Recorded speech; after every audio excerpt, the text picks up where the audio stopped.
बिहार निवडणुकीनंतर सामनाच्या अग्रलेखामधून हिंदुत्वाच्या मुद्द्यावरून मोदी सरकारवर टीका करण्यात आली आहे। सामनाच्या संपादकीयमध्ये लिहिलं गेलं आहे की भारतीय जनता पक्षाला आम्ही पाण्यात पाहण्याचं कारण नाही आहे। आमच्याच खांद्यावर घेऊन आम्ही त्यांना महाराष्ट्रभर मिरवलंय।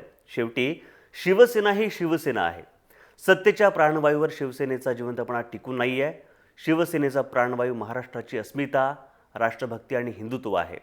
पण हिंदुत्वाच्या आधारावर निर्माण झालेल्या युतीचा तुकडा पडला। हा तुकडा पडला नसता तर भाजपची महाराष्ट्रात वाढ झाली नसती। हे जळजळीत सत्य त्यांच्याच मुखातून बाहेर पडलेलं हे देशाचं दुर्दैव। आम्ही राष्ट्रभक्तीचा भगवा फेटा बांधून हिंदुत्वाच्या विटेवर मजबूतीने उभे आहोत। जनता त्या विटेवर डोके ठेवते, त्या विचारांपुढे जनता झुकते। आम्ही फक्त निमित्त आहोत। अशा प्रकारे सामनामधून पुन्हा एकदा भाजपवर टीका केलेली आहे।